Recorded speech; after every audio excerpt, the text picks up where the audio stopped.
Welcome to the field day. This is June 21st, 2024. Transitioning to organic pasture-raised poultry at Prairie Sun Organics in Vermilion, South Dakota. In the upper right-hand corner, there is a QR code where you can download this presentation as well as other resources from the field day. We are going to be talking about the basics of the USDA National Organic Program rules for poultry, as well as practices that we do here on our own farm. So your land must be certified organic or have completed the transition period of 36 months. And I also recommend drafting your organic system plan for livestock, which would include your fraud prevention plan, before you bring poultry onto your land. An organic fraud prevention plan is a document that outlines how to prevent fraud in an organic supply chain. It's part of an operations organic system plan, but it is a separate document that all operations have to submit to their certifier. And the OFPP describes how to eliminate vulnerabilities and minimize risk. So you'd want to use this document to identify potential sources of vulnerability, such as sourcing organic seeds and sourcing organic livestock feed, bedding, and animal transportation. Your prevention plan should also describe how you address these vulnerabilities, such as ordering from reputable suppliers, checking the documentation, and then also what your verification procedures are for verifying that you're actually sourcing organic products. So some of the things that we do on our farm is reviewing all feed sources and labels for accuracy. So we look at the bag tags, we look for the certified by the name of the certifier that's on the tags, that is required to be on there. We also obtain an organic certificate, and we verify that the certification is actually current, because sometimes organic certificates expire or the operation is canceled. And so you need to verify that information using the organic integrity database, which you can access online, and just to make sure that they are still listed and they are still current. So you would want to do this for those companies that are certified in actually manufacturing the feed that you are purchasing, or the seed or the hay. The rules around origin of livestock require that birds have to be under continuous organic management beginning no later than the second day of life. So for organic production, 1-day-old chicks and poults may be purchased from any hatchery. We typically use local hatcheries in Iowa and Nebraska that can get here within 1 to 2 days. A producer must select species and types of livestock that are suitable to the site, well adapted to the climate, and resistant to diseases and parasites that are common to our area. So we typically choose breeds that are very hardy and have good egg-laying ability, such as Australorps, the Rhode Island Red. We've had Buff Orpingtons, Barred Plymouth Rock, as well as Isa Browns, Rhode Island Red chickens, and Red Stars. Those have all worked out really well for us, and we've had a really good experience with them, and they've usually been pretty healthy and good layers even in cold weather. Regarding nutrition, organic poultry have to be fed rations sufficient to meet the nutritional requirements, including vitamins, minerals, protein, and other amino acids, fatty acids, energy sources, and fiber. So basically this means that the feed has to be a complete feed that is adapted with the proper protein ratios for that age of livestock. And all the agricultural ingredients that are fed to animals or are in the bedding do need to be 100% certified organic. So if you're supplementing with kelp meal or alfalfa pellets or alfalfa hay, that does need to be 100% certified organic. And that also includes table scraps as well as garden scraps. There are limits to the amount of methionine that can be fed to chickens. So over the course of its life, broilers, chickens, the limit for methionine is 2.5 pounds. There is most certifiers do provide a worksheet or formulation to allow you to calculate what your methionine percentage is in a feed. And also for laying hens, it is 2 pounds of methionine. Sources of organic poultry feed. We typically source from Blue Stem Organics in Webster City, Iowa, but we also buy bagged feed from Tractor Supply, Runnings, And sometimes or in the past, we've made our own feed. So we've used supplements and feed additives for the Vitrell company, and we've purchased the feedstuffs directly from like Bluestem Organics, and then we can mix our own feed on site. So either mixing or buying, we kind of do both. And but typically, unless we're having hundreds of birds on the farm, we typically buy by the bag. But if we are doing 300, 400, 500 birds at a time, we'll definitely buy in the 1-ton tote from Bluestem Organics, and it's shipped over to Vermilion. There are some USDA NOP rules for health considerations. So vaccination against disease is allowed in organic poultry production as long as those vaccines are not genetically modified. So if you are getting vaccinated chicks, you do need to check what they're vaccinating those chicks with. We typically do not get vaccines in our chicks for this reason, and we just breed for health and vitality. Or we typically look for breeds that are conducive to strong health and disease resistance. Use of parasites is prohibited in organic slaughter stock of any kind, and all natural bedding must be used. If it isn't from an agricultural product such as hay or straw, it does need to be certified 100% organic. Knowing which approved and prohibited inputs that you can use on your poultry is very important to know. In organic livestock production, non-synthetic or natural substances are allowed unless specifically prohibited, and synthetic substances are prohibited unless specifically allowed. The National List of Allowed and Prohibited Substances is a component of the organic standards, and it lists the exceptions to this basic rule. If you're in transition, you're probably not working with a certifier yet. A certifier is very helpful in guiding you in what is allowed and not allowed in your production system. If you have a question about that, you can reach out to myself, Angela Jackson. I'll share my contact information with you at the end of this presentation, and I'll be happy to guide you in what you can and cannot use in your poultry operation. Now we're going to talk a little bit about the Organics Livestock and Poultry Standards final rule that came out recently. All new producers and existing producers have to comply with these rules. So we'll just kind of walk through the next few slides what those are. So regarding animal living conditions, year-round living conditions do need to accommodate the natural behaviors of the chicken. So access to outdoors with green vegetation and good soil is a must. Feed ration must also result in the chickens having the appropriate body condition. So choosing a feed that is got the appropriate protein levels for that age of development or stage of development. There should also be a written parasite management plan in addition as part of the OSP, and then a written plan for humane euthanasia for sick or injured livestock is also part of the OSP, and that should include only approved practices. So there's a list of recommended or approved practices for euthanasia, so you want to make sure that you're consulting that. Materials for dust bathing and adequate outside space, so we do use diatomaceous earth in the wintertime for dust bathing. In the summertime, they just naturally use the dirt that's available directly on the ground for dust bathing. For overwintering your birds, we do monitor ammonia levels at least monthly. This is required by the USDA NOP, so levels must be kept below 10 ppm and not to exceed 25 ppm. You can get inexpensive test kits from Amazon, and I recommend checking these and recording them in your farm activity log. We do not trim the beaks on our birds, but it is allowed in organic, so you can trim no more than 1/4 to 1/3 of the upper and lower beaks of your birds.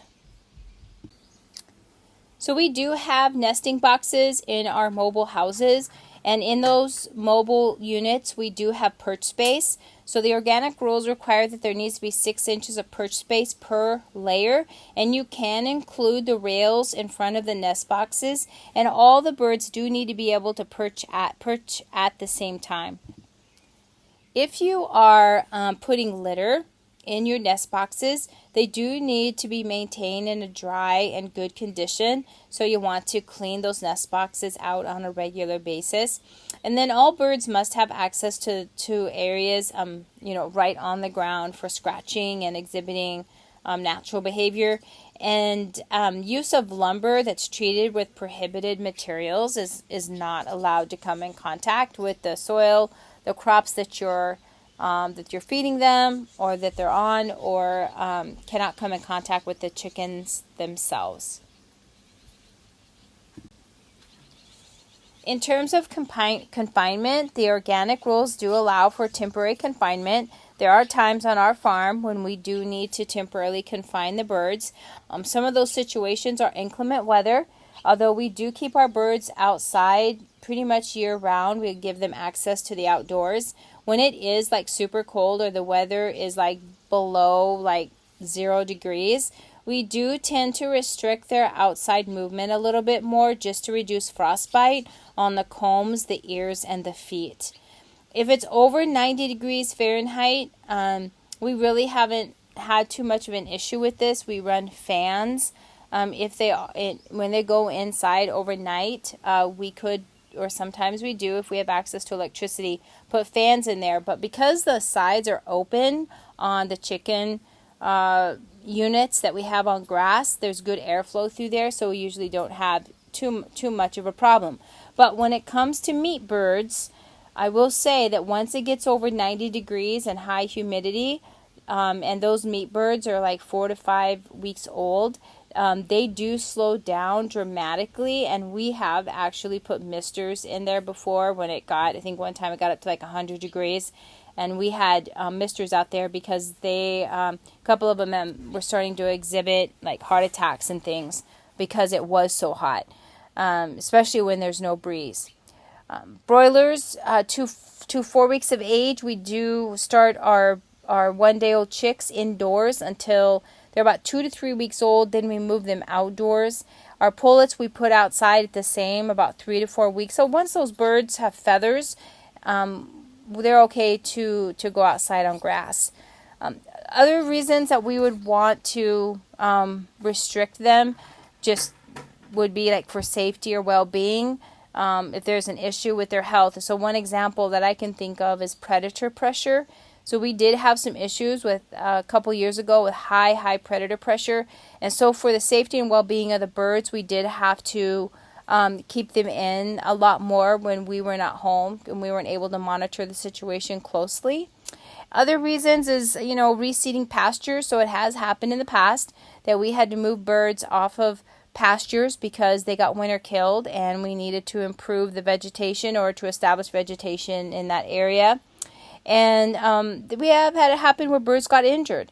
So they hurt their foot or, they got a scratch. We had a couple of cases where some vermin got into the coop, injured the birds, but didn't kill them to the point that we needed to euthanize them. They were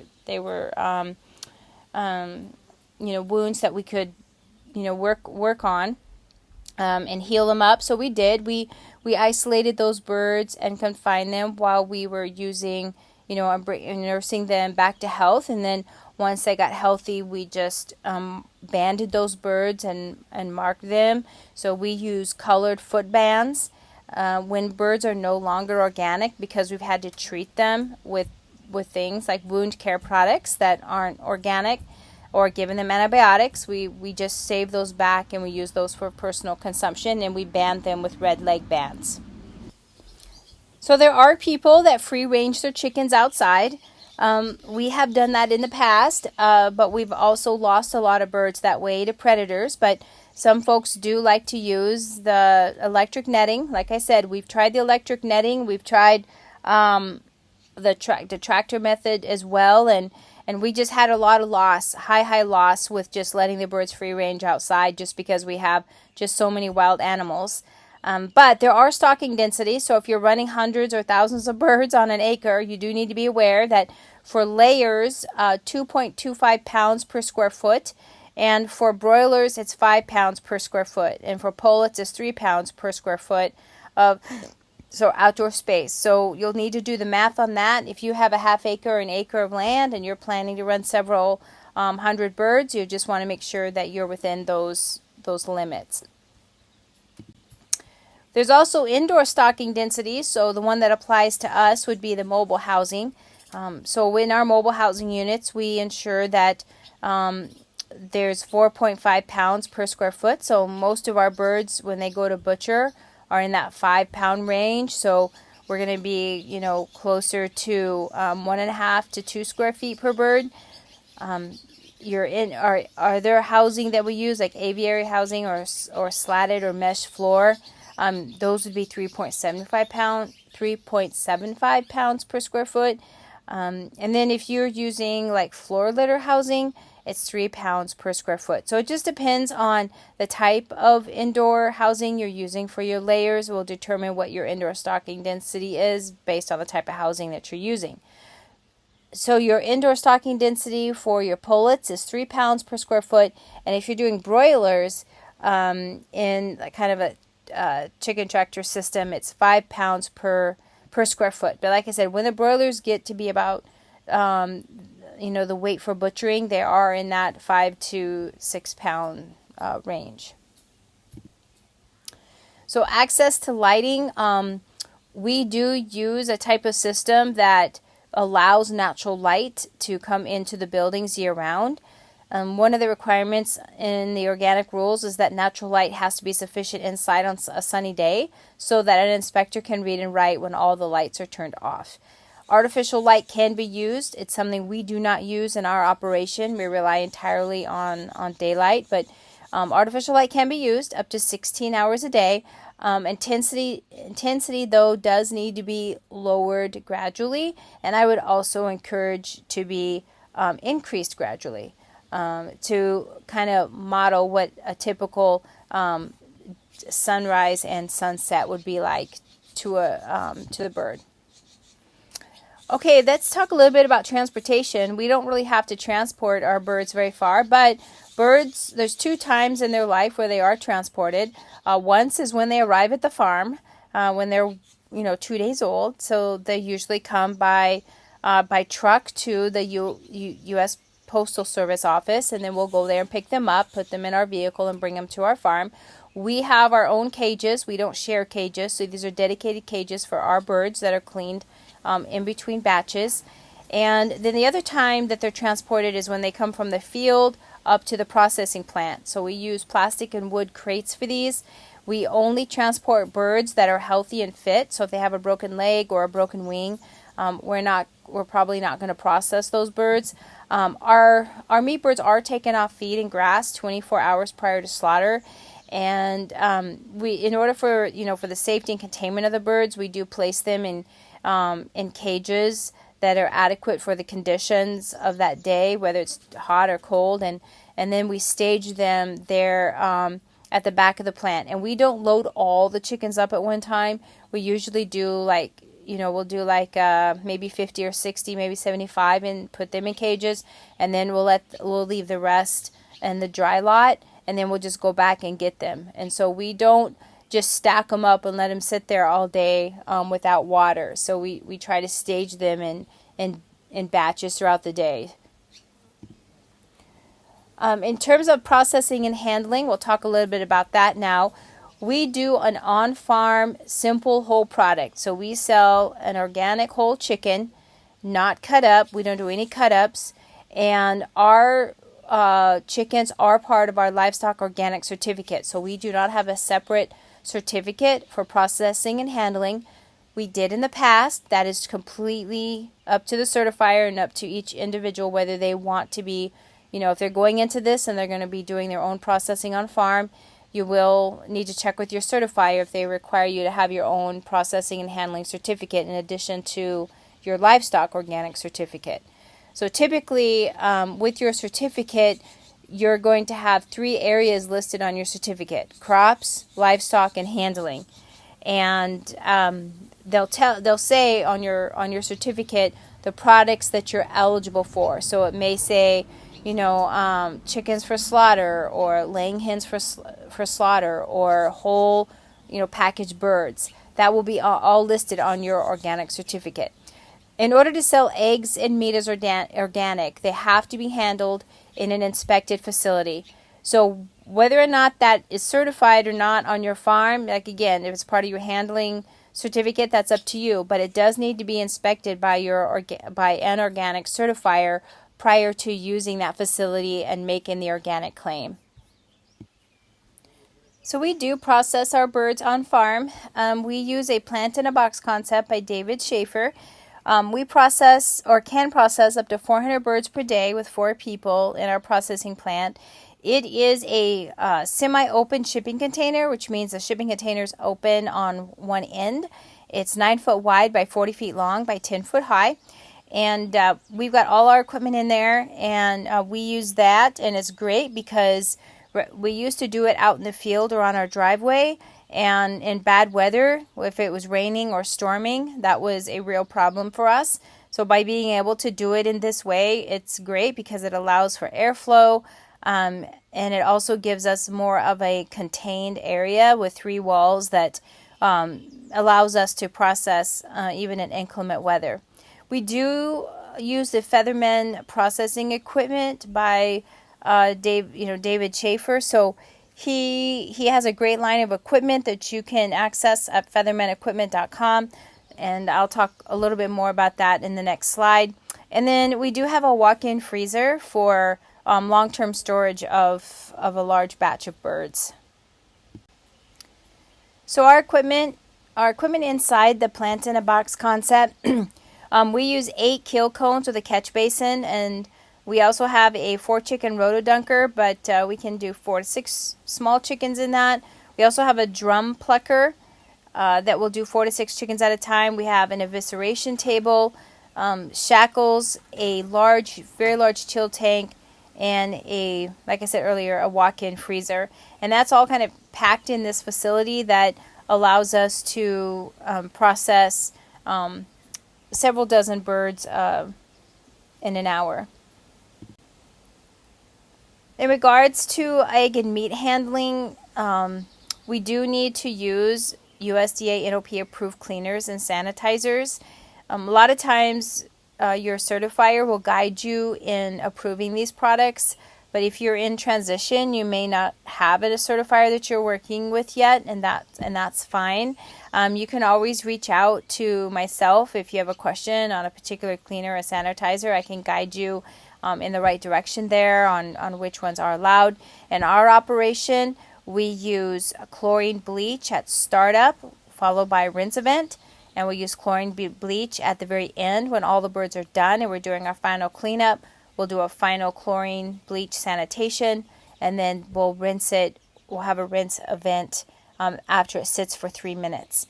During the process, we do clean our tables and clean our knives using food grade hydrogen peroxide.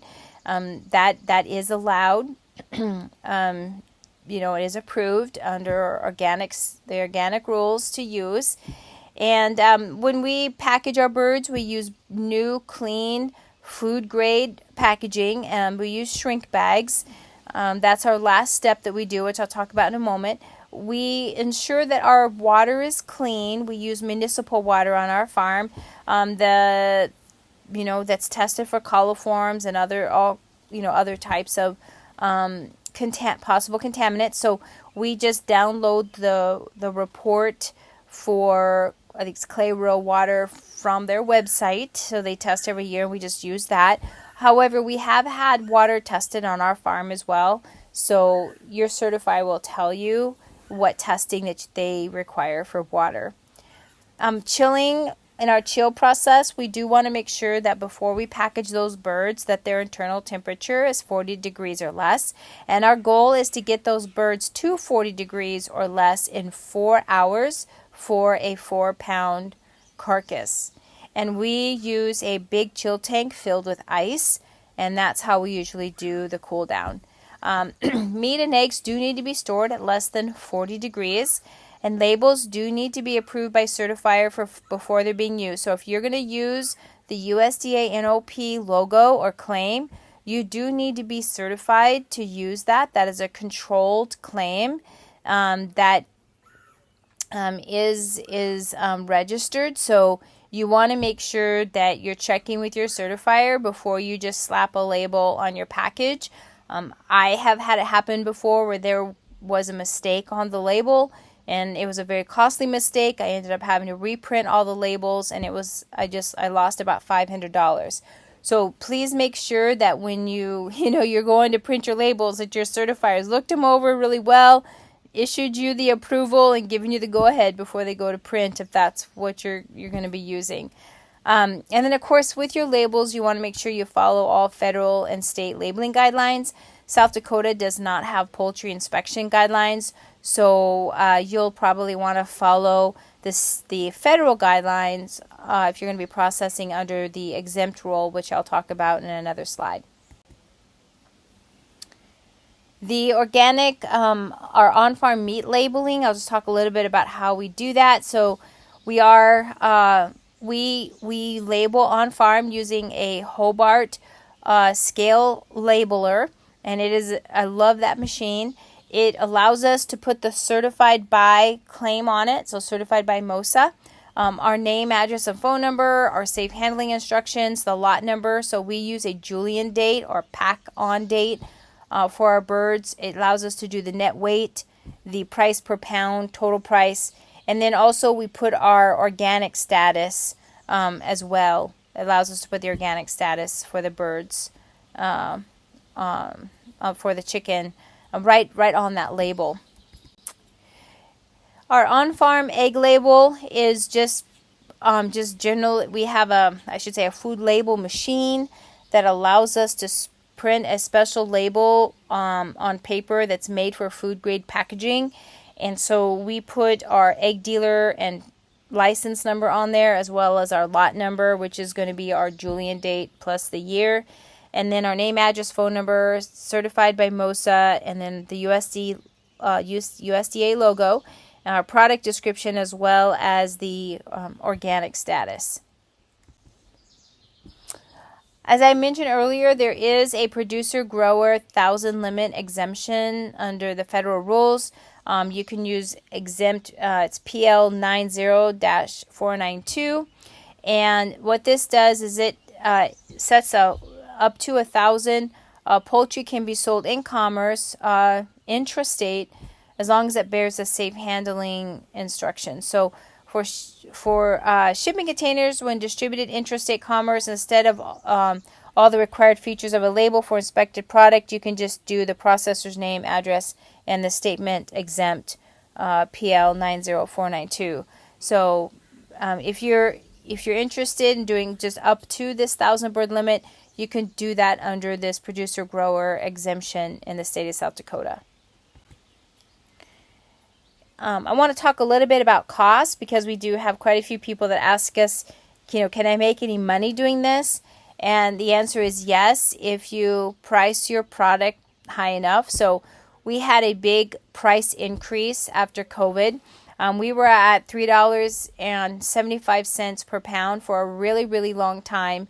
And now we've moved up to over $5 per pound. When you factor in the cost of the egg cartons, the shrink bags, the labels, the cost of the chick, the purchase feed, the organic certification, and water, all those fixed costs. And then there's some non-fixed costs in there as well. The supplements, things like that, extra things that you add.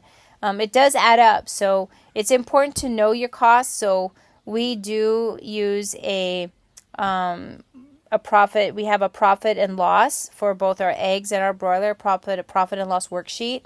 And we work through those every year to make sure that we're not losing money. And we price our meat based on what that profit and loss tells us to price our meat at.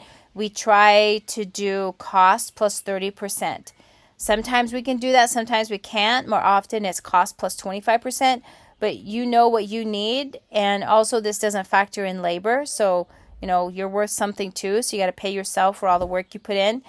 So yeah, make sure you do the math, know your costs, and then just determine what you need to charge based on that. So again, income typically for our organic meat and egg production, our eggs are about $5 wholesale for a dozen pasture-raised eggs, and they sell them for $7 retail. And then our poultry, we sell direct off the farm or farmers markets, and those are whole frozen birds bagged and labeled for $5 a pound. And so I'm happy to answer any questions following this presentation. Again, I provided the QR code for a list of organic poultry resources. I will continue to update this. And if you need to also call for any advice or help, if you're interested in doing this, you can reach me at 605-624-1966, or you can email us at sdspa.organic@gmail.com. Thank you. Hi, Angela. Hi, everybody. Thanks so much for inviting me. It's an honor to be here, and I'm excited for all the folks about to embark on this glorious journey, which I promise you will be extremely rewarding, and you're lucky to have a mentor like Angela at your side. So in 1995, I hurt my back using my MPU, poorly designed, and was scrambling and found a local Amish neighbor, Ernie Kaufman. And Ernie and I went to look at some equipment for sale it was a North Missouri pheasant and game bird operation or something that was going out of business. And on the drive home, Ernie said, I do believe I could make one of those. And he made the first tub plucker, which I took a picture of and made an exploded diagram, very simple, sold it for $5. Split that money with Ernie. But Herrick Kimball made the Anybody Can Build a Whiz Bang plucker based on one of those units. And that alone was a great benefit. Many, many people used that book, and it was a much, much better set of plans. Anyway, so in 1999, and funny, in the Farm Show magazine article in 1995, I said, somebody should develop this. And I turned out to be that somebody. In 1999, I imported what we call the Featherman Junior, a very inexpensive Indonesian chicken plucker. I brought a small container of them to northern Missouri, sold them out in a year.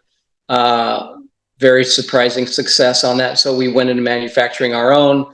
It was still very much farm shop. An Amish neighbor, Sil Graber, made it again out of a trash barrel. And we took one up to Murray Hatchery up toward Webster City, Iowa.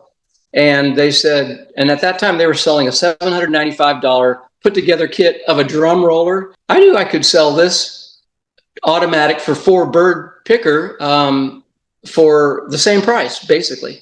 And they said, yeah, if you can make this not look farm shop, we'll sell it. And so, long story, not too abbreviated, but that's it. We found a local resource that just happened to be very near us. A rotational molding plastic company who was a farmer, a cattleman, and a really good old boy. And he and I together designed what became the plastic Featherman plucker. And that was the only product we had for quite some time. And that was a breakthrough. That was a breakthrough for folks, because up until then, you had to pay almost $4,000 for a plucker. So that kind of opened the door. And now you asked what my part in it is. Well, founder, obviously, and now it's a family-run business. We have a lot of family members in it. We're still very, very small, but we're selling every processing piece of equipment you can think and designing many, many more. That's how it came about. So you're an author, you're a speaker, you're a presenter, you own Featherman, and then you also own Plant in a Box LLC. Yeah, actually, Renee, my wife, is the lead on that. But yeah, that's the furthest extension. I was just saying, customers have brought us, sometimes kicking and screaming, to where we are. I was extremely inspection averse myself. I was happy to do the end around with 1,000-bird exemption on my own farm. Never considered venturing into USDA land, but people are bold these days. They know the market's there, and so we started to make that a reality in 2012. And yeah, so the Plant in a Box is like the furthest iteration of the Featherman concept. We put all of our biggest equipment in there, and we've designed some equipment specifically for the Plant in a Box. Basically, it's a sanitary box, completely large enough to do 1,000, maybe even 1,500 birds per day. how does location and size of operation affect the decision-making process for what kind of equipment is needed for on-farm poultry slaughter? Two different questions, actually, Yeah. both really good questions. So I'll take location first. If you happen to be in a location where a lot of this is already being done, you have an advantage. Being a member of APA, American Pasture Poultry Producers Association, which is a really inexpensive membership. I'm not sure what it is now. You may know. I thought $60 last I saw. Best money spent, because these folks look out for each other. If you put a question on the listserv, you'll get 5 answers in 24, 48 hours. That's and often from people near your location. And so you make allies right away. Also, another location dependent factor is if you happen to have somebody offering processing services that comes recommended, or you visit them and see that you can trust them, that's a huge bonus. It's harder and harder to find those folks. A lot are going out of business regularly, but there's still some around, and some good ones. And of course, the plant-in-a-box model, a lot of those people are doing custom to supplement their own production. So those are obviously would be a good ally if you can find one of those. The size,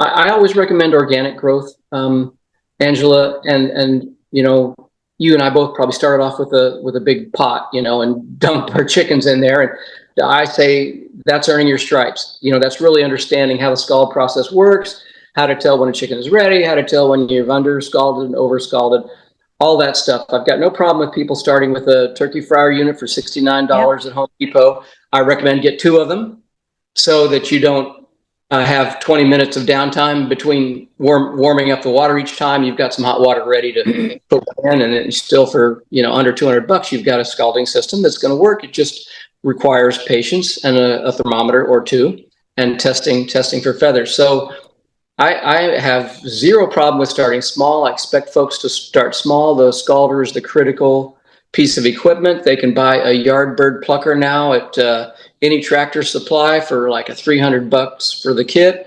It'll do the 25 or 75 that people start with. When they get into the hundreds, they're going to say, might look around for something that's a little more reliable, and I can do 4 birds instead of 2, and it doesn't clog up, and you know, it's designed a little better. But the yard bird's not that different from what I first imported, Featherman Jr. So and then another great asset that we provide free of charge is a rental page on our website, Featherman website, where you can plug in your zip code and find people renting equipment near you. How can a new transitioning producer to pastured poultry production gain knowledge of how to be successful in this type of production system? So we have a video library now of about 60 videos, I think, and their topic, they're pretty well defined by the topic, so you can quickly scroll through the topics and say, oh, I want to see this one, this one. APA, again, APPA, PPPA, 3 Ps, the study group, APAPPA.org, a must. It doesn't hurt to get that too soon. Even if you're just doing 25 birds, you can ask questions, and everybody's been there and done that. We're all sympathetic. In your experience, what do you think are the most critical pieces of equipment for new startup facilities in order to meet compliance with being able to like sell at farmers markets and having a clean, healthy, healthy bird to go to market with? Yeah, good question. State by state regs apply. So the first thing to do is to find out, you know, how many birds are exempt in my state. Try to find other people that know the answer and find out what you can do at a farmer's market, what you can't do, because it truly does differ. Compliance is usually not a word we use until we're talking with the USDA, but there are some farmers market groups that have rules of their own. they don't get inside your processing area, but and oftentimes I've heard stories of inspectors finding people at farmers markets and inspectors not understanding the exemptions, the public law 90-492. Yeah, so that's a two-tiered exemption. You can pretty much do whatever you want to do with your first 1,000 birds. Your 1,001st bird must be inspected, and all of them after that. As long as you don't sell to grocery stores or restaurants, and then even there's an sort of a gray area where you can say not for sale, exempt PL 90-492.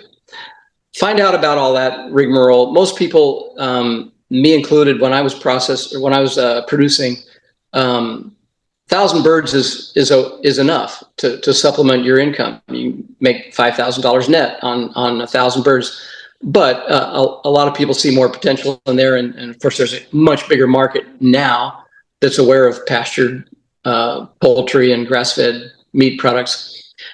So there is a more receptive public and more incentive to go beyond the 1,000 birds. Plus, we're making it easy with equipment, and the chickens sell themselves. And I'll just put a plug in for poultry because they really ought to be the centerpiece of everybody's farm because they're so easy to raise. They're children friendly. You're in and out in 7 to 8 weeks. There's a good markup. The radar or the compliance limit. You're not inspected. So, and then most important, it's a foot in the customer's door. In the organic world, our processing plants do have to meet organic handling rules. So that's where the compliance piece falls in, because you have to follow all the organic rules for processing poultry. Yeah. I will hit a little bit more of your question, because there are some pieces of equipment that are more geared toward compliance. Okay, so when I think of compliance, I think of the unadulterated food. That is food that's never been contaminated. It's so you have sanitary surfaces, and every home processor ought to have these, whether they expect to see an inspector in their lives or not. And so some of the things that we've come up with that we feel are super simple and super effective are like our simple evisceration shackles, which is like a coat hanger with loops where you put the bird's feet in the loops. Let's see if I can do this. Yeah, like that. And then you put their little head up here, and so the tail is down, and then you can easily, with gravity helping you, get the viscera out.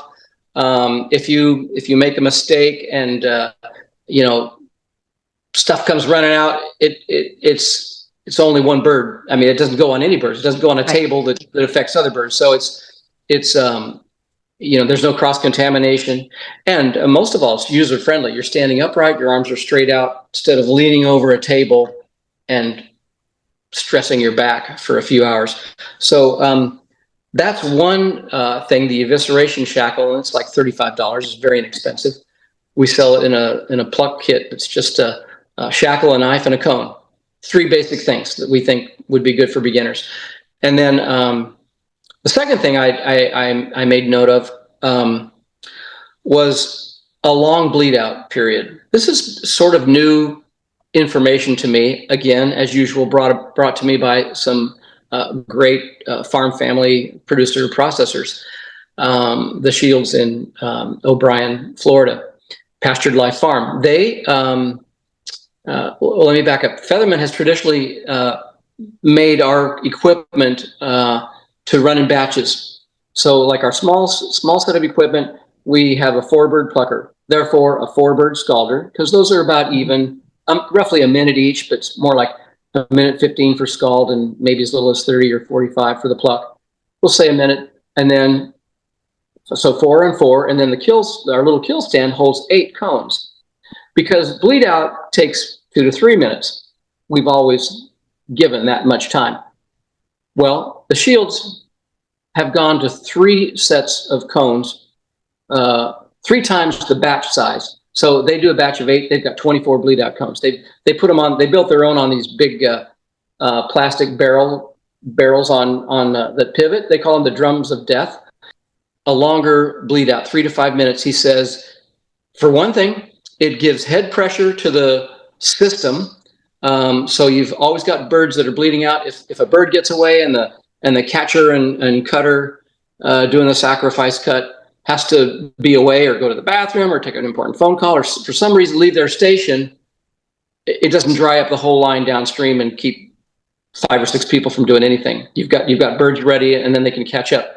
Secondly, and maybe even more importantly, is that they feel like the better bleed out keeps their cleaning room cleaner. Yes. They've said the cleanup isn't nearly as bad. So that's interesting. So those two things, evisceration shackle and a long bleed out, will help compliance in my opinion. What are some things that you, from your own experience, that you should probably not do? Yeah, I've done it all wrong, believe me. The first thing I see a lot on videos is people will show a big, nice green yard, maybe a canopy over something, and they'll have a kill stand here and a scalder over there and a plucker over there, and there's like 5 or 6 steps between them, and that's just that's not efficient. That doesn't pass the leads test. So for anybody that asks me what's the ideal layout, I always say go to the Plant in a Box website and just look at that. We cram it all together. I mean, it's not crammed, but it's close, so that the operator basically, if they have their transport crates there with 8 or 10 birds each from the night before, taking off feed, clean crops, the operator there at the dirty side, the kill side, just picks up a bird, puts it in a cone, spins the cone wheel. When they're ready, takes them out of the cone, puts them in the scalder. When those are ready, takes them out with only pivoting. So one pitfall is the spaced out operation center that just gives everybody way too many steps, unless they really want to get more steps in, which is a funny thing these days. Farmers don't really need to count steps, do they? So operating in a windy area is something you and I have both done. You just cannot get your scald water to stay hot in a mild wind on an early morning when it's 65 degrees. It's just a fight. It's just a fight. We're actually doing something about that. I'll just put in a little bit of a blurb here, Angela, for a new piece of equipment that's going to come out, we think, this month. I'm calling it the Instant Scalder. So I'm really excited about this, and it's in the development stage now. It'll start up in 10 minutes from empty. I hope Jesse from Centerville Manufacturing will be there to talk about the chicken ship, and he's also the one developing that scalder. So you can get a tour out of him. He'll be excited to talk to you. He's a really, really good guy. Lastly, on the pitfalls, too long extension cords. It was the current. Yeah. It has to have a certain amount of amperage to get that thing to go. Yeah. Okay. Those are 3 pitfalls. Okay. So spinning it around, doing a 180, what are the 3 things that lead to success? What we've hit on one of them, and that is having extra hot water. You can do this on the cheap with a turkey fryer, but go ahead and get 2, or some smaller burner pot to feed the bigger one. So extra hot water, and that goes for any size of operation. If your scalder is going to drop to where it has some recovery time, that you have to wait on it. You never want to wait on the scalder. Okay, so extra hot water, and I don't mean extra hot, I mean more hot water. Another source. Sharp knives. We all learn the hard way, and maybe a lot of your listeners will too, but take our word for it. Dull knives make the work hard, and it's not good for your chickens. It's not. What's your solution to that, David? Sharpening your knives, or just having a bunch of knives on hand that are already sharp? A lot of people like these replaceable blades, which I think are too small for me. Yeah. We sell the Victorinox knife, which is the one the Salisons use, and we love it to death. And I always get a new one out for myself whenever I need to use it. So I'm spoiled. I can do that. A lot of people are real handy sharpening knives and good at it, because you can drop one or hit on the table or hit bone, and put a little ding in it, and then it's kind of ruined until you sharpen it. Yeah. So extra hot water, sharp knives, and my third was lots of help. Call in the reinforcements, relatives, friends, neighbors. Hey, you want a free chicken? We're going to have an experience, and everybody likes to have an experience they can talk about. Well, how many people get to gut a chicken, processed chickens, and then they have a chicken that they really like and they can talk about and be proud of, and it builds community. And so one thing Joel and I, Salatin, always do now when we do one of these processing demos is after the first batch goes through that we've explained all the things we're doing, and then we're ready for the second batch, we invite 12 and under up to the stage to help us.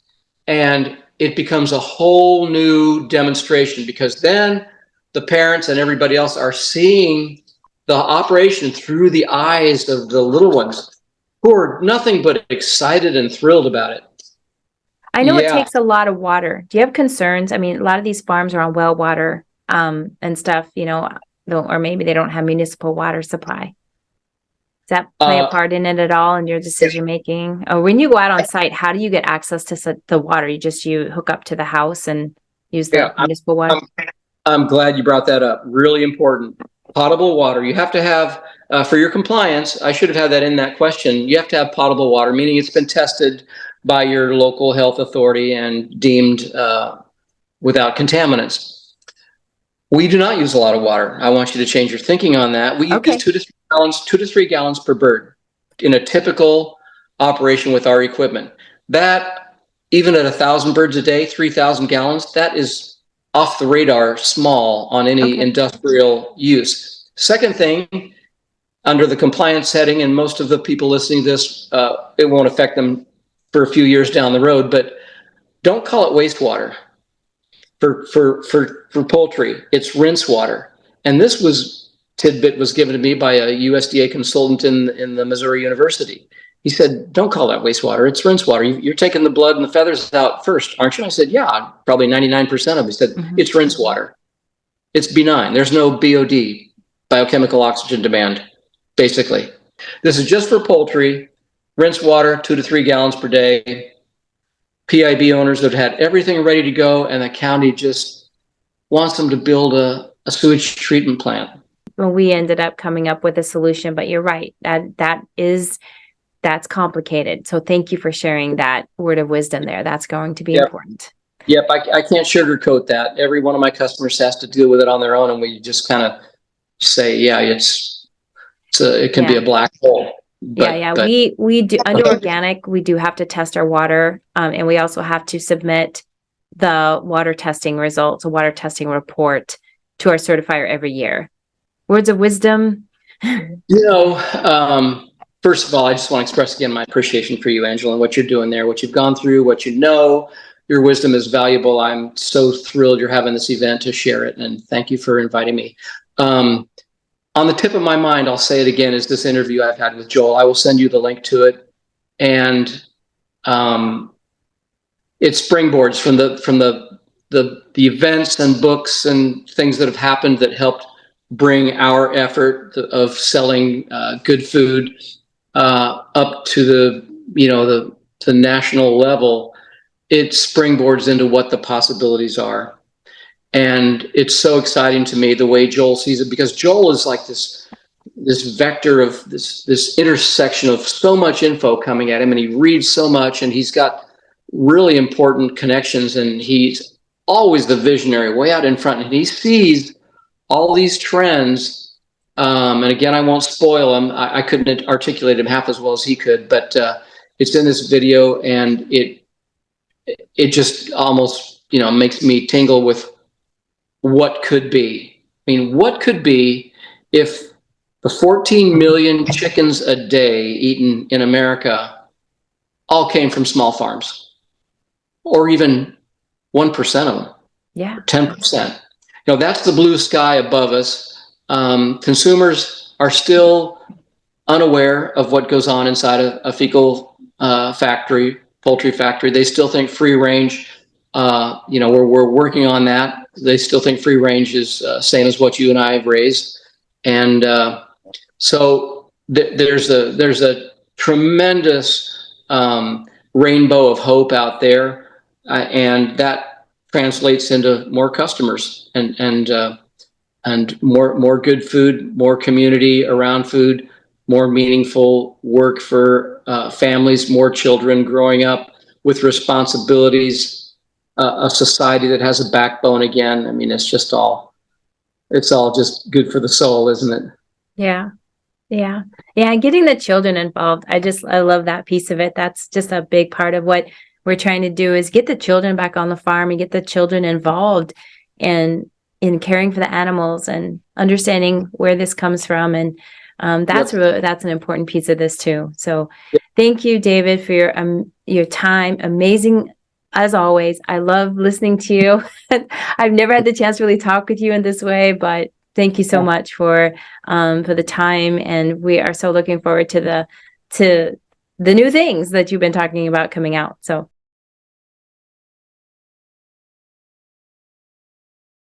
Thanks for inviting me. My name's Jeff Maddox. I work for the Futrell Company in Bainbridge, Pennsylvania. We started off as the oldest organic fertilizer company in the United States back in 1946. Since then, we've branched into animal nutrition in the mid-70s.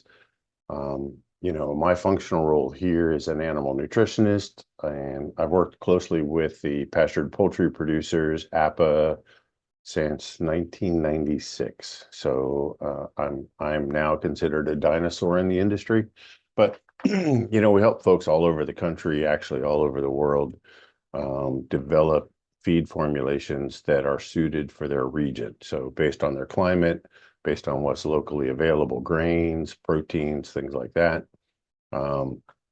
So we try and work with each producer based on their needs, whether it's soy-free, corn-free, whatever they're wishing their chicken feed to be or their goals for their chickens to be.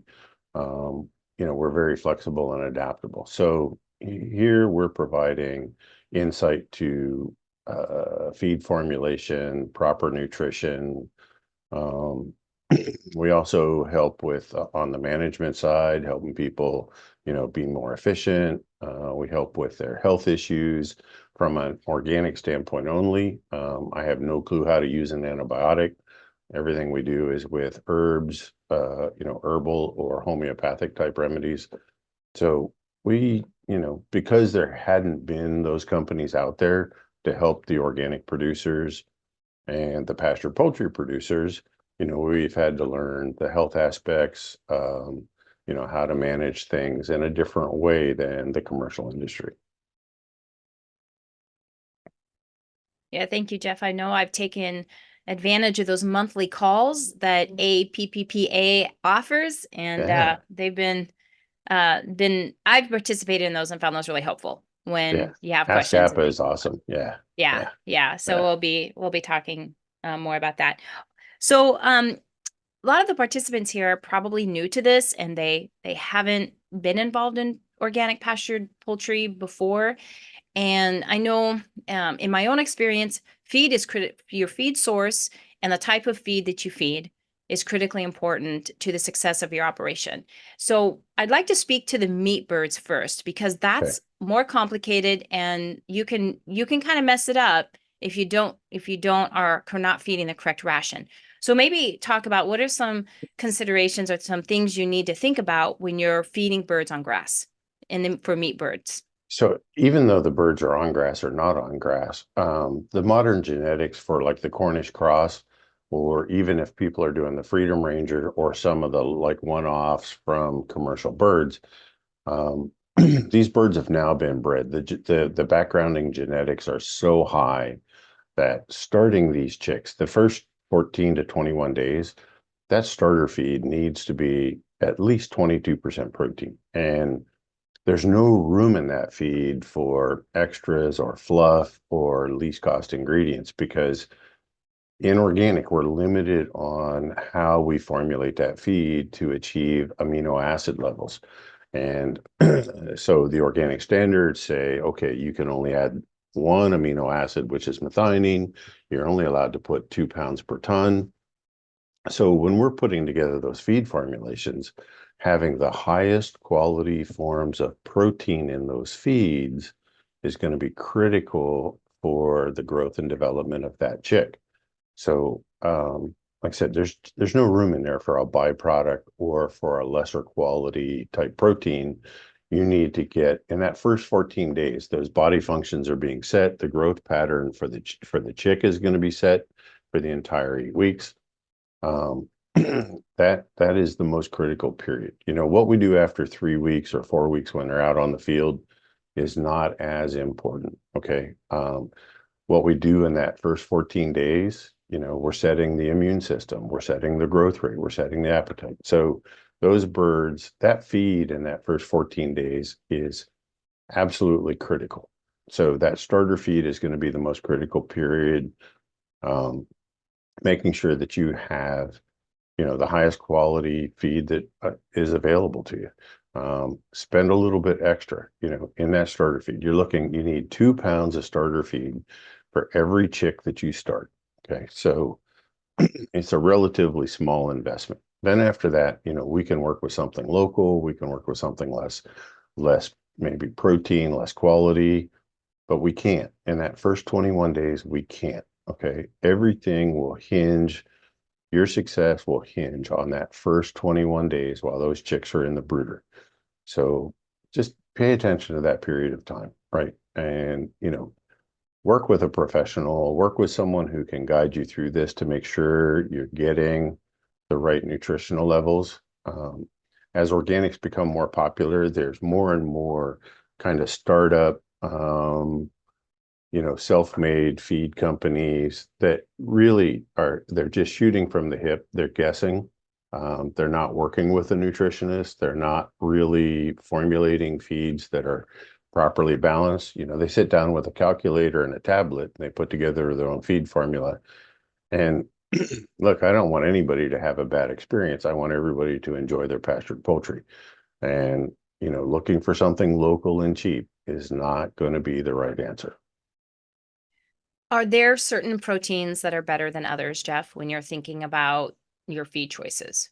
Oh, absolutely. So, you know, the proteins, we're talking about a creature that is actually an omnivore. So part of its diet, it is going to be best if there is at least some meat type protein in there. I'm a big fan of fish meal. You know, we source a wild caught, sustainably harvested sardine meal specifically for this purpose.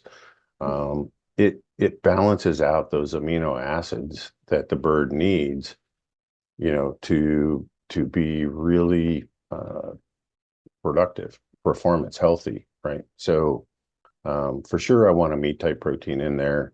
And a lot of people are like, well, you know, why do I want to feed? You know what? I've never, ever met a vegetarian chicken in my life. All right. It's not going to happen. So if we don't feed them meat, they're going to pick on each other and they're going to fulfill that need somehow. So again, particularly in the starter phase, you want to have a meat type protein. You know, there's a long list of proteins out there, right? So many proteins have side effects, like peas, for instance. The folks who want to be soy free, they don't realize that peas also have the same phytoestrogen compounds as soy. They're also high in tannins. As the tannin levels go higher, the bird's ability to digest the feed goes down. So balancing your proteins according to their quality is going to be a key factor in success as well. Some questions we get from folks is, does feeding fish create an off fishy flavor in the meat or the eggs?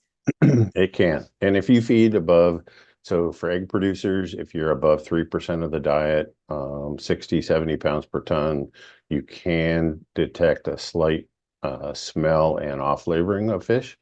And same for the meat birds in the finishing formula when they're, you know, at the end, right before they process.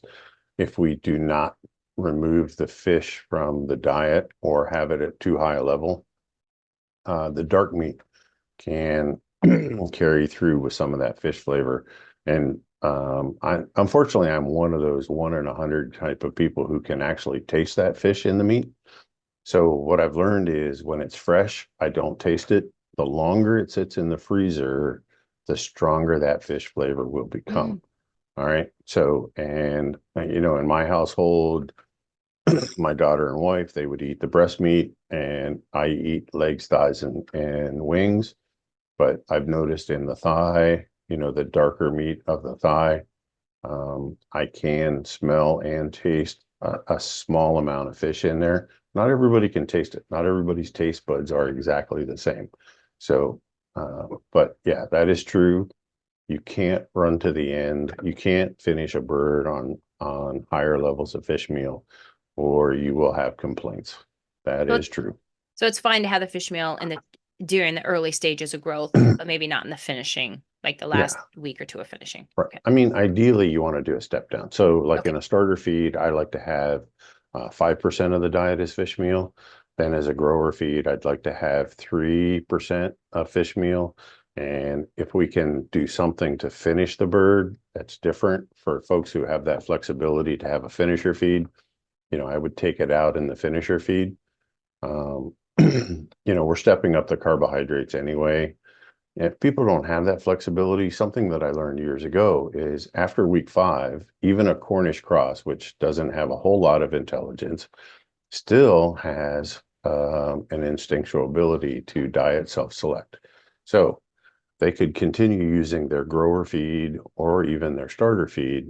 But at this point, starting in week 5, if they would add an additional feeder that is nothing more than whole wheat mixed with grit so that the bird can process it, the birds will come and go to each feeder once. So they have a feeder full of their prepared feed, they have a feeder full of the whole wheat, and the birds, based on their dietary needs, will eat the correct amount from either feeder, and we will not see any performance loss by doing this. So Cornish cross starting week 5, we can actually let them pick and choose what they want to eat. Nice. Well, that just leads into the next question you're out on grass, you got your feed formulation figured out. Now you've got them out there. Doesn't make a difference on what they graze. Can they graze weeds, alfalfa? There are things they shouldn't be grazing that could make make it difficult for them to digest feed. Yeah, I mean, they can actually graze just about anything. And, if they take 1 or 2 pecks of a particular plant and they don't like it, they won't continue to eat it. So, one of the downfalls I see in any grazing system, whether it's, poultry or large animals, is forcing an animal to consume something that they don't really want. Okay. So, they're on a piece of ground for that one day, right? Don't leave them there just so that you don't force them to clean up what's there, right? You keep them moving. Whatever they didn't eat, you need to mow it down, chop it down, do something with it because it's not beneficial to them. But they'll eat anything from grasses to legumes to you name it. Buckwheat, they'll do small grains. Um, they're very diverse in the greenery that they choose to eat. Actually, what they're looking for is bugs. So, if you want to really enhance your pasture environment, you can actually use old hay, old round bales or whatever. If you roll that down, a couple weeks ahead of time before you move your pen, that will attract the crickets and the insects and the worms and things like that. And they're going to do much better on that, mulch than they do along grass, because what they're really looking for are the spiders, the insects, the small reptiles. That's where your money is in the protein of the insects. So just move your pen right over top of that rolled out hay, right? And let the birds incorporate that hay into your ground as fertility. That old hay also is going to help capture the nitrogen from the chicken manure, so you're not going to have as much of that aerate off or expire into the air. So it's a win-win for everybody, right? So you're actually going to have better soil fertility. The regrowth afterwards is going to be much higher. The birds are going to be happier. But it's just one more step. It is more work, but Okay. and it is one more step, but the chicken will do better, your soil will do better, and other than the farmer, everybody will be much more happy. So, Okay. yeah, Great. yeah. Last question. Okay, Okay. so we're going to talk about types of feeders that you should have in your mobile system. Yeah, so staying with the meat birds, we want to feed them pretty much whatever they want. So when you return to feed, when you come to feed again the next day, we want about a 5 to 10% residual in, and I am a trough feeder fan. I do not like the rounds. They don't flow feed very well. I know they're cheap, they're easy. You can find them at every Tractor Supply. But a trough feeder, to me is a much more efficient way of feeding. Um, but you want to have about a 10% residual on a meat bird when you come back out to refeed. And on the laying hens, we want less. We want only a 1 to 2% residual when you come back out to refeed. On laying hens, you actually should be considering to limit the amount of feed that you give every day. Most layer feed formulations are designed for 4 ounces of feed per hen per day. Okay. And the heaviest feeding period for a laying hen is 1 hour before sunset. Okay. So if you feed in the afternoon, you're going to get a higher level of digestion. You should get a better egg production, and the bird's going to be a lot more happier. If you can only feed 1 time a day, do it in the late afternoon, as the sun's starting to go down, and the hens will be happier. Broilers eat whenever they want, morning, evening. They're programmed to eat when they're hungry, right? Again, I like a trough feeder. I want 3 inches of linear trough for each bird in the pen, so everyone can eat at the same time. It's always good to have your feed and water in the shaded area, not in the direct sunlight. And feed and water should never be more than 4 feet apart. Okay, so a Cornish cross will only move so far. They're just towards the end when they start getting really heavy and lazy. They're only going to move so far. So ideally, you want your feed and water to be within 3 feet of each other, right? So they don't have far to go. It has to be in the shade. You want to have like in a Salatin style pen that'll hold, say, 80 to 90 birds. You want to have 2 bell waters in there, just so you have a backup plan. There's nothing worse than having an August day. You got birds at 7.5 weeks. You're getting ready to process. You get a stifling hot day and your water system fails and you've got a pen full of dead birds. So there's no need to do that, right? Have a backup plan. And so 3 inches of feeder space, 1.5 inches of water space per bird as a minimum, for sure in the shade. Try and orient the pen so that you get good airflow. Don't overfeed. You and I were talking earlier, people get excited about the powdery stuff that's left over at the bottom of the feeder trough. Look, this is really simple. Once or twice a week, you go out, you tip the trough up, you put it into you dump it into an empty bucket. You can add a little bit of milk to it. You can add a little bit of water if you want to use the water. So every quart of water, add 1 tablespoon of molasses to that. Just get the feed damp. Okay, so it holds together like a really dry dough. Put it back on top of the new feed. The birds are going to clean it up. They love damp feed. Okay, so just recycle it. It's not waste. Don't throw it away. Don't get pissed off. Just figure out how to work it into your system. Okay, it's not a problem. It's okay. So you can either use whole milk, raw milk, any type of dairy product, or you can make your own. Simple. It is 1 quart of water, 1 tablespoon of molasses, blackstrap molasses. Mix that up well. Use that as your moisture for your feed and recycle it. Everybody's happy. You can do this for the laying hens. You can do this for the meat birds, the turkeys. Works great. Everybody will be a whole lot happier. So I said that was one last question, but you prompted me to think about something else. So I have to ask you one more question. What are your okay. thoughts on fermented feed? Right, that's the big thing. I see it on a lot of YouTube videos on how to make it. Yeah. What's your thoughts on that? It's dangerous, and here's why, right? I'm not opposed to fermented feed, so I don't want hate mail when this video goes out. But so 3 days, a 3-day soak is considered tempering, right? A ferment is actually closer to a week. So the downsides, the failures that I see in a fermentation system is people do not sanitize their container, their bucket, before they start the fermentation. That's one.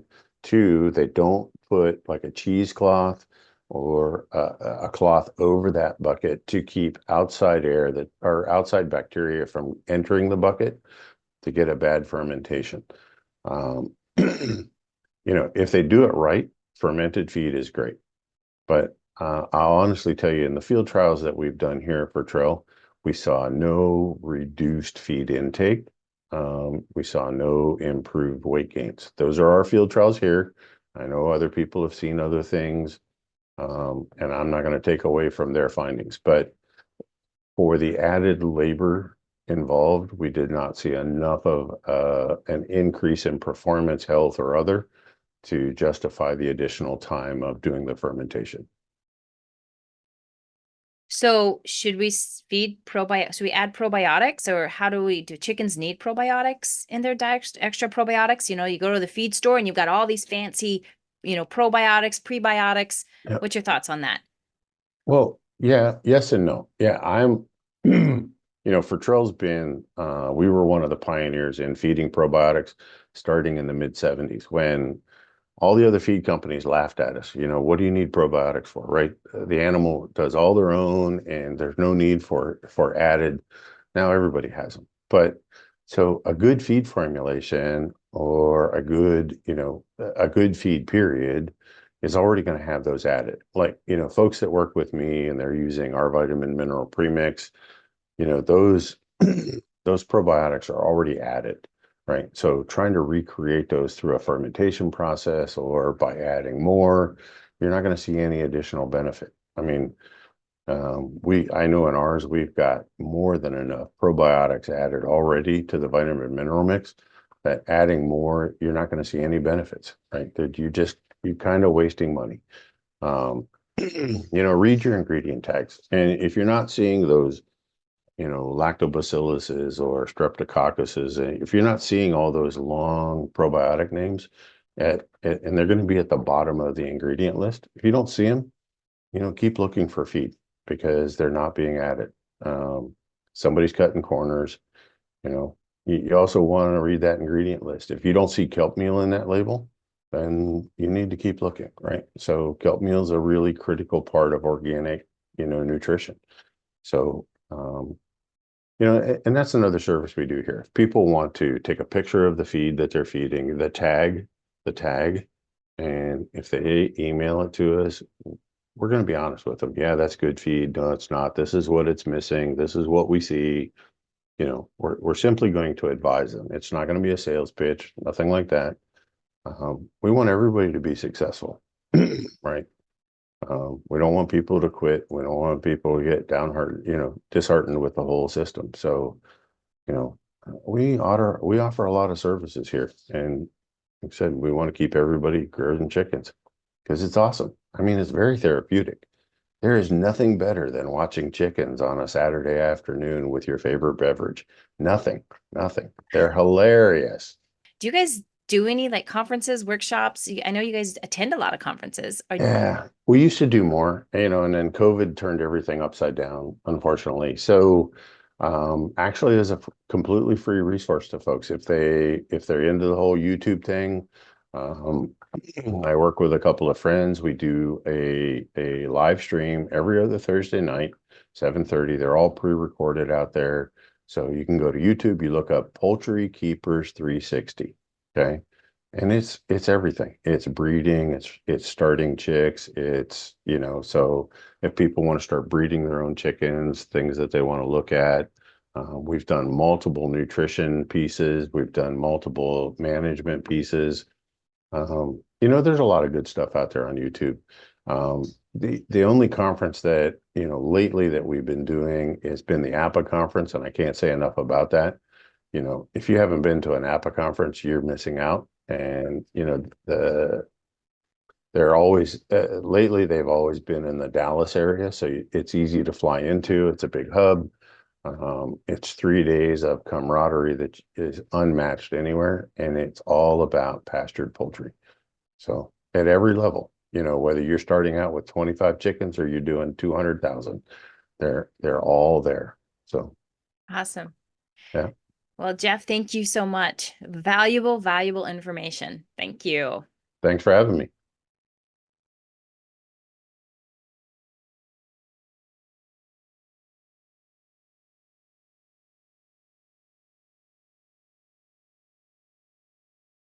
So Mike, thank you for agreeing to do this interview. And I thought maybe we'd just start and you could just talk a little bit about your role, what you do, and a little bit about the American Pastured Poultry Association. Yeah, great. Thanks, Angela, for having me. I'm privileged to speak with you and your group about pastured poultry. So I work with the American Pastured Poultry Producers Association.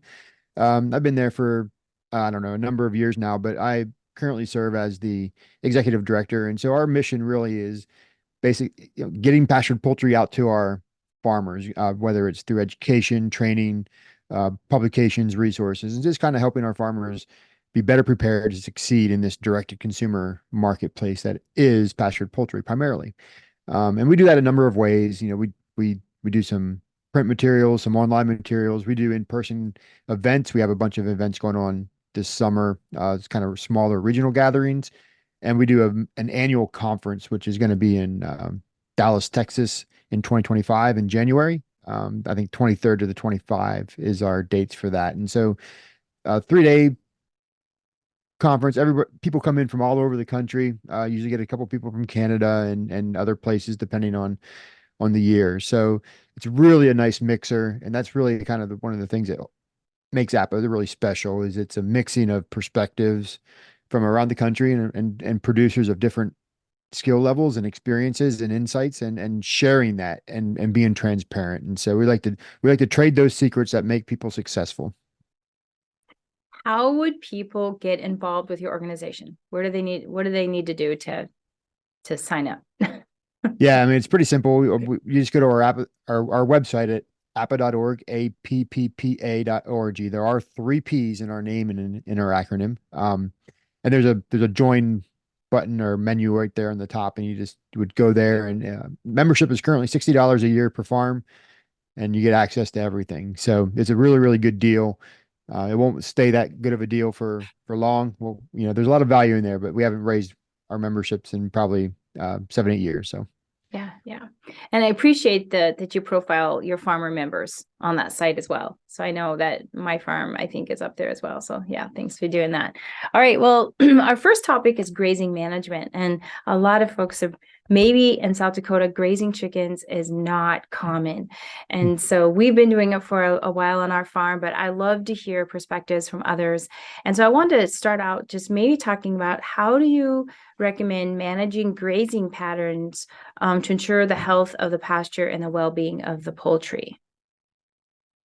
Yeah, so this is one of the things that I think really sets our members apart and kind of APA's idea of what pastured poultry is. So the short answer to this is simply pasture rotation. So we want birds to be outside on pasture when seasonally appropriate. Obviously, in South Dakota, you're going to have some times that are not appropriate for birds to be out there.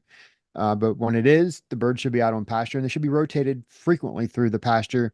And that really helps, keep the birds healthy and keeps the soil healthy and kind of minimizes that degradation that you might see from the scratching and impact of the birds. It's just like other animals you might graze, like ruminants, the longer they stay in one place, the more damage they do. And so we want that to be frequent on actual vegetative grasses and green stuff, not just a dirt lot. And that's really the foundation to it all. Are there certain conditions or certain reasons why grazing pastures maybe you wouldn't want to put chickens out on pasture? The chickens aren't grazing primarily as a feedstuff. They certainly graze. They certainly do consume some green vegetation. but they're also consuming a lot of insects and things like that. And it's, it's a balanced part of their diet. One of the things we usually tell people, that I got this advice from somebody, so I just pass it along. I forget where it came from, but kind of the idea of put your chickens with on what you have. You can certainly go out and seed pastures and do all kinds of different mixes of clovers and alfalfas and those kind of legumes and be happy, and the chickens will like that. But the reality is the chickens will take what you give them and turn it into something different than what you started with.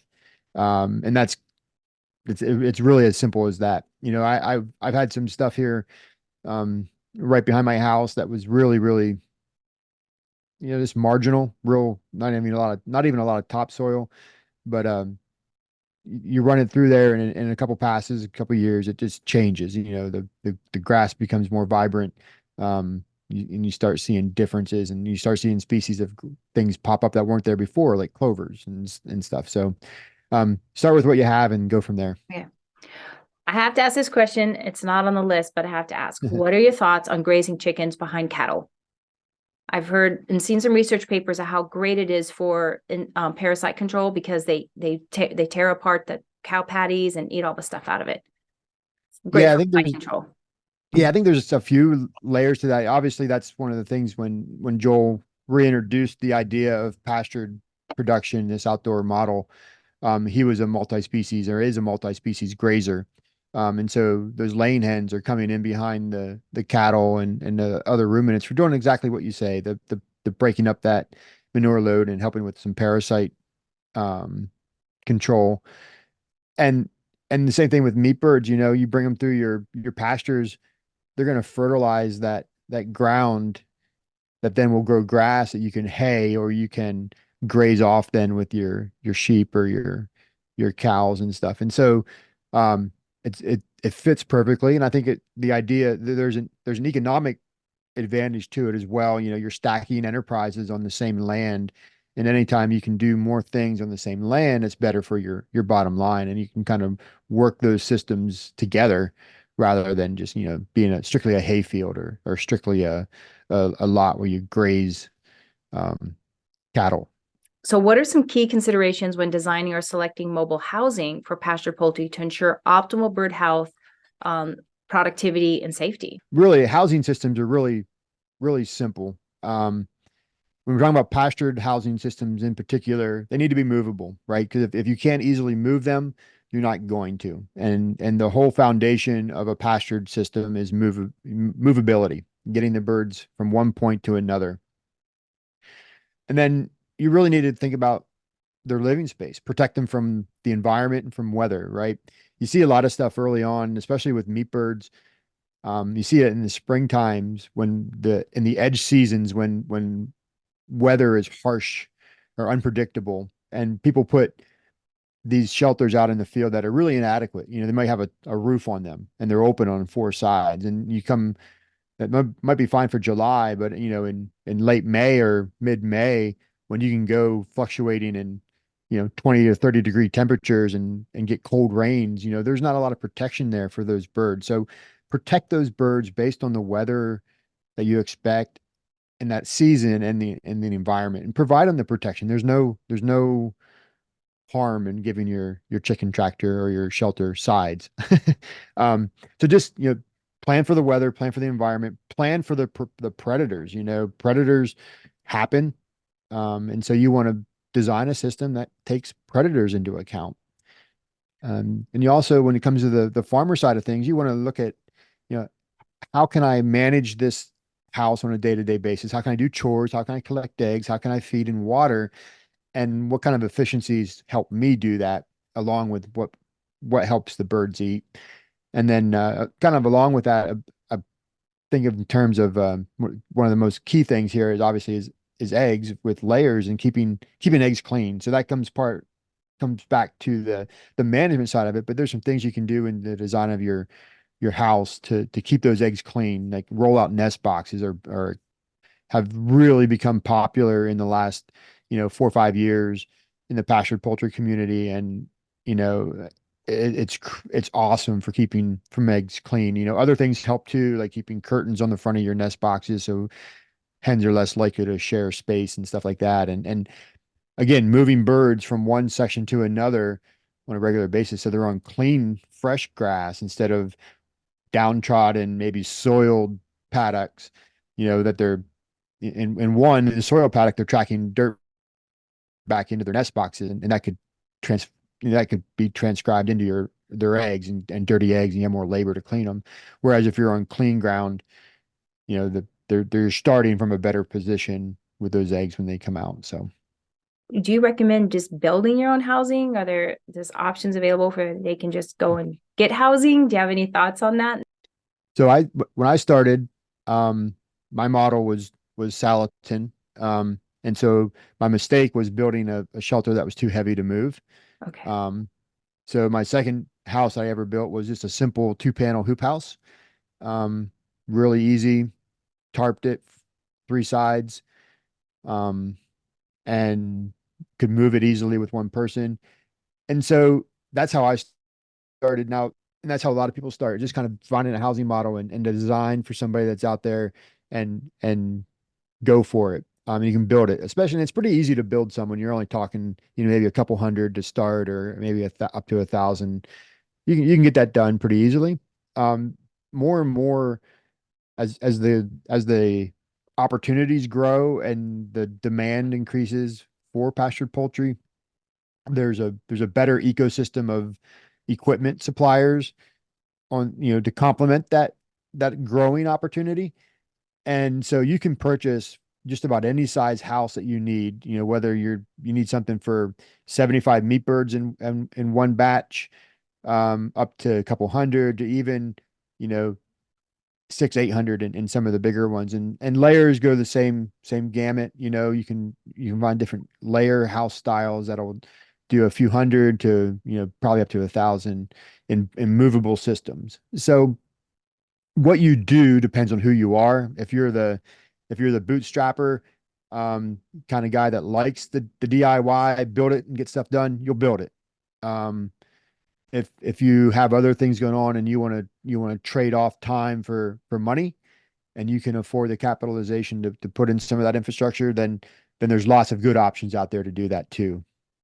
I would say this is one of the things that's radically shifted in the last, probably the last 10 years. When I came in, pretty much everybody was building your own. Like that was your choice. There, outside of maybe one or two options, but over the last decade, last 5, 6 in particular, the mobile housing technology and infrastructure innovations have really, really hit the market running. And your only question is whether you have the cash or want to spend the cash to outlay it. But there's some good systems out there. It's like, how do you Yeah. get the water system into a mobile unit that's effective? Do you have some thoughts on that? Yeah. So a lot of times when you're just starting out, you do it the hard way, which is haul it. But more and more, it's fairly common for farms to have water systems put throughout their farm, so hydrants, so they can connect into frequent connections to that permanent water line that runs through your paddocks or whatever, and then that makes it a lot easier, because hauling water is one, very difficult, labor intensive, and not really something you should charge your customers for. So the infrastructure there is really good if you can get it. Okay. So you mentioned earlier that the grass is really kind of a supplement to what they're already eating. Pasture is important. It's the foundation of what we do, but in terms of feeding and growing your chickens for meat or egg production, it is the supplement. And if you try to artificially reduce your feed, your purchase feed input, you're going to impact your production in a negative way. And you should trial different things. You should test different things out on your farm and see which feed is giving you the best results. If you can do it side by side, do a couple side by side comparisons of different feed options and see which ones actually match or perform better for you. And then the idea here is you feed the best feed you can, and you feed the right feed for the age and the type of poultry that you're raising. So, but the other kind of general principle I would say is, whether you have layers or meat birds, offer an insoluble grit. Even if you put the birds on pasture, some people will think, oh, my birds are out on pasture, they'll get all the grit they need, but their life cycle de determines what size grit is appropriate for them. And so unless you're grazing your driveway or quarries, they're typically not going to have access to everything they need. And meat birds especially will use it to differing degrees depending on their life cycle and batches, but always make it available. And then the for the layers, also give them the supplemental calcium like oyster shells. There again, a young layer may not use a lot of it, but as she ages, she's laying eggs, you know, especially the hybrids, you're getting 9 eggs out of a 10-day cycle, or, maybe 8 eggs out of a 10-day cycle. And so she's using calcium from her body to lay that egg. And so it depletes over time. And the calcium in your layer ration will help her, but as she ages, that's not going to be enough. And so that calcium, that oyster shell that you give her, is soluble. So it sits in her gizzard and it slowly releases throughout the day so that she can replenish some of that calcium and keep her eggshells nice and thick and strong. And they'll eat more of it as they age. Are there certain breeds of birds, meat birds, that do better on grass than others? Yeah, so this is the perennial debate, isn't it? Yeah. So believe it or not, yeah, there's a couple of different ways you can consider that. I mean, there is an idealistic perception that anything not commercial meat bird quality is good for pasture. The Cornish cross, i.e. the Cornish cross, whatever the genetics you happen to buy. But what I've observed and what many of our members have observed is, those little round white meatballs are still chicken. And they still have chicken instincts. And how they react in a pasture system depends as much upon you as it does their chickenness. And so if you keep them inside for 4 to 5 weeks, they're probably not going to graze much. But if you can get them out there on time in that, 3 weeks, maybe 2, if you're in a better climate, and get them moving, keep them moving, then they graze just fine. They're active, they still grow fast, they still get heavy. They're not going to outrun a Delaware, but they'll do chicken-like things and they will participate in the pasture. Now, in the meat bird space, you go to a Freedom Ranger, especially, and then even a heritage breed like a Delaware or something like a Buckeye. Yeah, they're gonna forage well. They're gonna be more active for sure.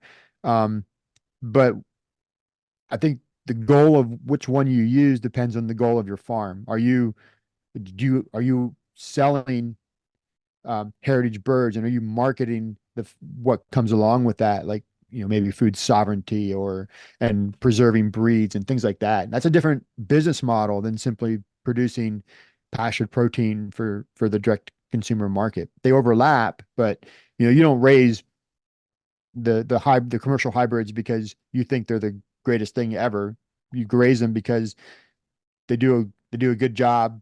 They get to weight quickly. They're familiar to our current customer. And so same thing with the egg layers. The egg layers is not quite as the distinction between commercial hybrids and the more heritage type birds is not as broad and noticeable as it is in the meat birds. So again, you have to ask yourself a question. Like if you're considering, for example, like an Australorp versus a red sex link of some sort, that red sex link is going to give you over the course of a year, maybe 85% lay rate. Your Australorp is going to give you maybe 70 or 65% over the course of an entire year. And so when you start evaluating that difference over your flock of 100, 500, 2,000 hens, whatever it is, it's significant because you're going to also feed the Australorp more feed compared to the red sex link. And so those are the kind of the decisions you have to make, which takes the emotion out of it. I mean, you can still have emotion and you can still raise things that fulfill you and make you emotionally happy, but it has to align with your business, and the market is pretty strict. There's there's more opportunities for table eggs than there is for table eggs from a heritage bird. Good points to consider. Thank you for sharing that. Mhm. All right, we're going to move on to predator protection.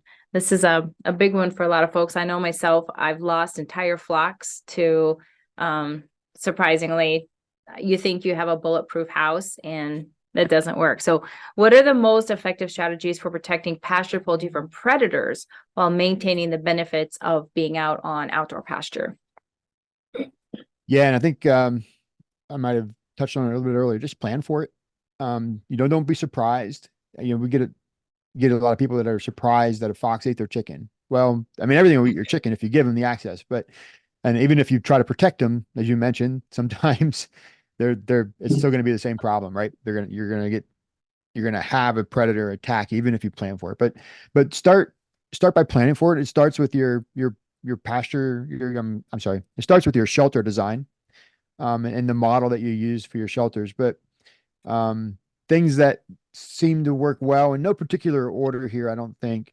But like the chicken tractor idea, like that is really good for predators because it protects the birds on all four sides and from the air. And we've seen this model be slowly adapted towards layers. There's a system out there called the hen pen from Three Brothers.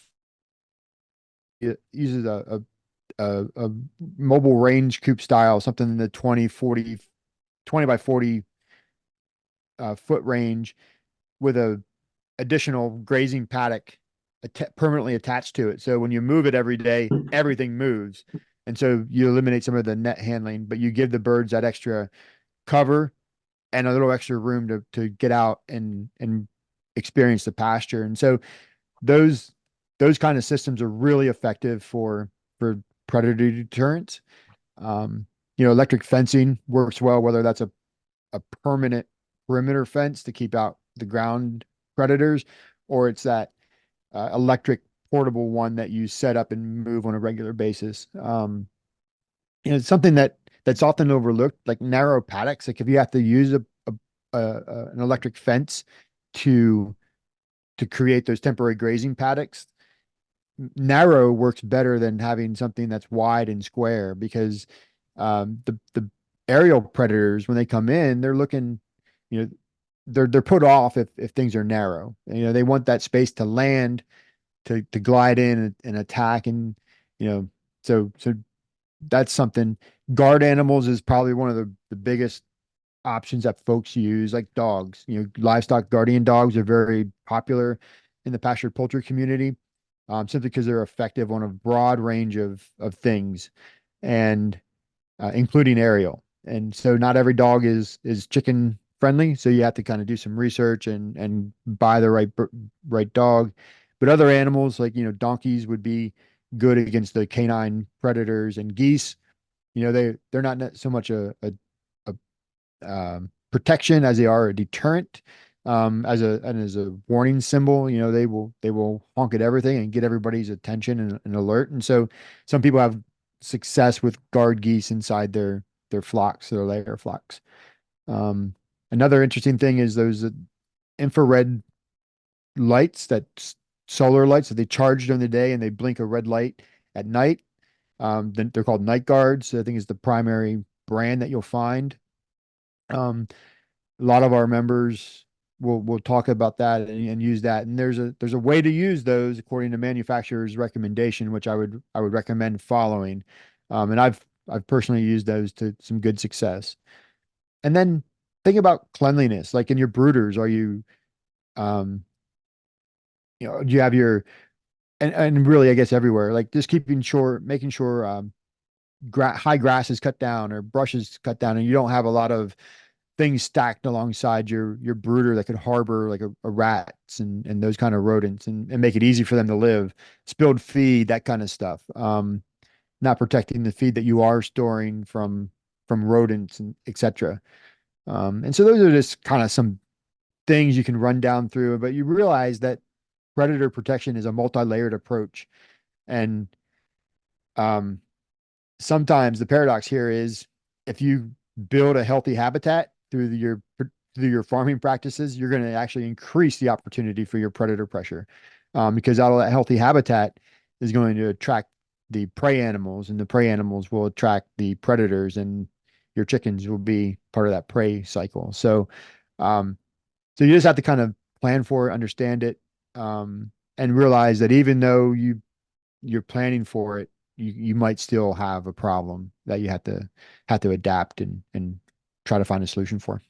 What protocols do you recommend for maintaining the health of the flock and preventing like the spread of disease in pasture poultry operations? This is a big topic. Obviously a timely topic with given bird flu and things like that. So I take a little bit of a different perspective here, and I think it's you see that play out across the pasture poultry landscape, and part of this perspective here is biosecurity is the buzzword. And if you listen to all of the response, and it's really evident, you listen to the response to like bird flu, it's always on biosecurity. Biosecurity is the answer. And if biosecurity was the answer, was the best answer, then it's not working the best, right? Because there's still cracks in that system.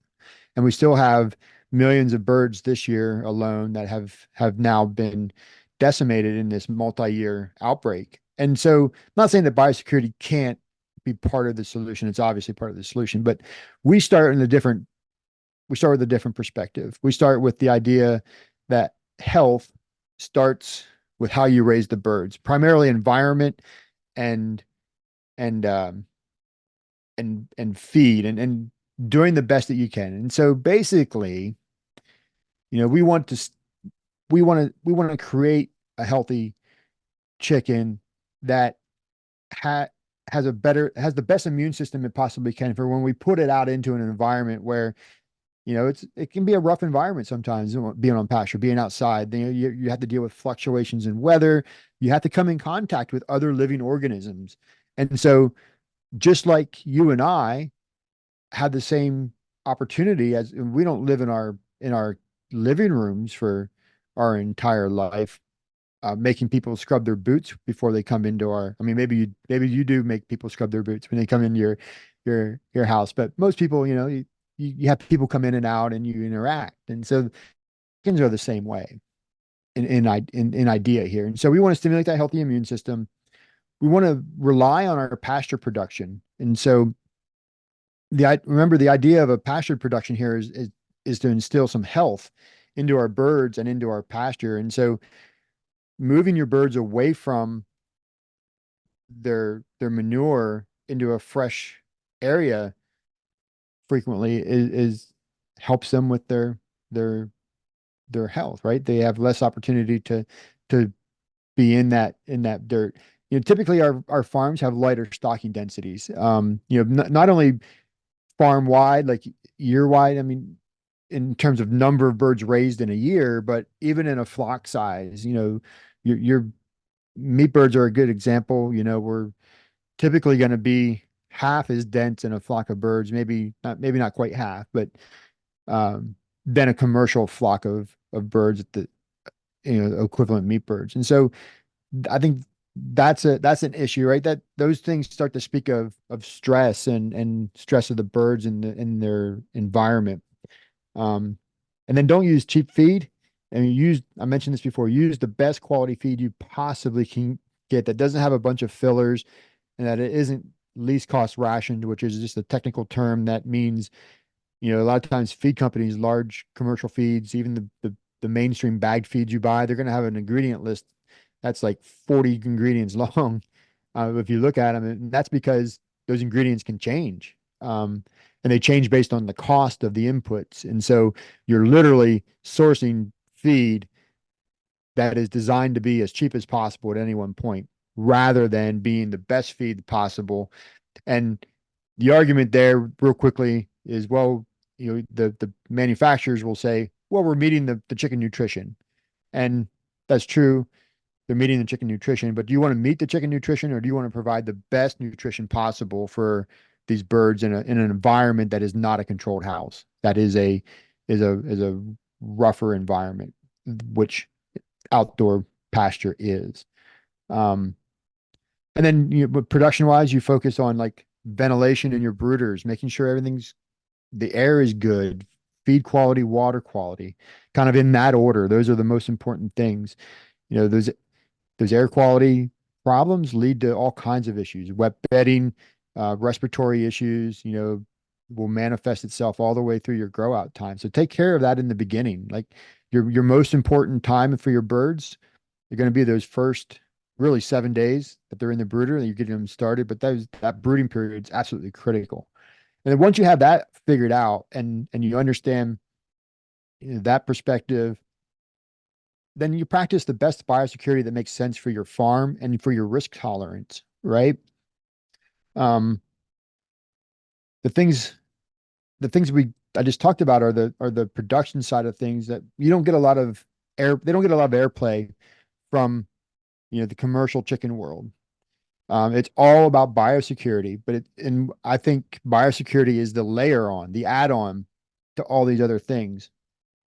And um, one being proactive, biosecurity being kind of reactive, right? Because it's that position where you're trying to guard your birds, you're penning them up, you're isolating them from everything except one or two people throughout their growing period.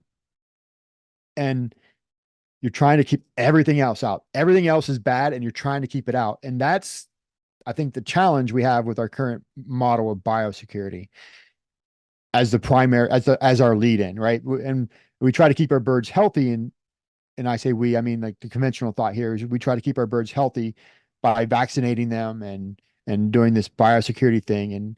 And it largely works until you get an outbreak of something like avian influenza, or you get some other issue that comes through the barn. And that's why we have vaccines, right? For infectious bronchitis, for example, right? We protect them from the environment they're in, rather than making them able to handle and thrive in the environment we place them in. And so we don't often see that difference in make the connection in environment, I think. And so environment's critical from my perspective in this conversation. You have to focus on the environment and, things like, then you think about what you can do to keep your birds safe. Like, do I limit people access to my birds, and do I make them boot scrub, and do I share equipment?